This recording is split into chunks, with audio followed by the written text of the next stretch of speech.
Do you know that every discipline has different meaning, or more or less has their own definition of a problem solving skills?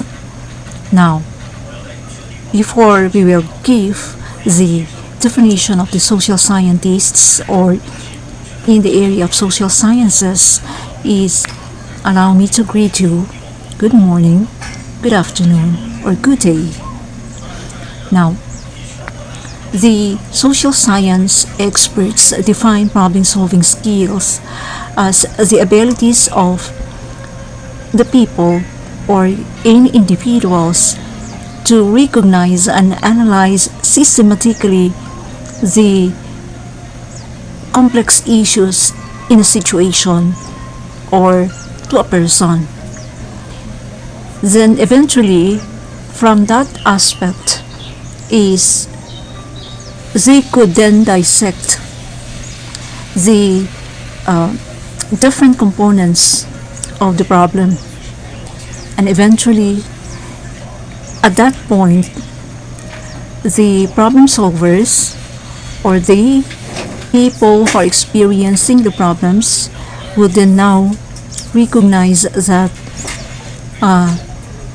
the best formulated kind of strategies are now put at hand to solve the problem. So this is how the social science experts define the problem-solving skills. Now, there are highlighted type of skills that are equated to problem-solving skills. What are they? First is the problem-solving skills are encouraged to everybody for the purposes of maintaining the so-called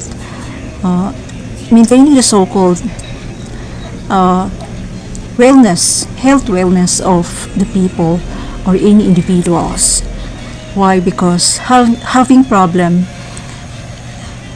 in life which have not been resolutioned for the time being and added up again with another type of problem would lead to a very stressful life.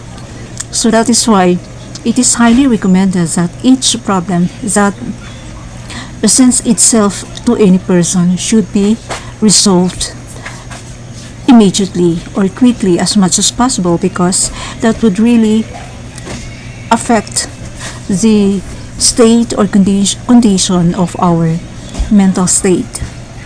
Second, problem-solving skills are helpful in maintaining the so-called calmness of our mental, emotional, and spiritual domains. Meaning to say, when you have problems that are actually very affecting or very strong enough to shake the state of your personality, would really affect the calmness of your total being.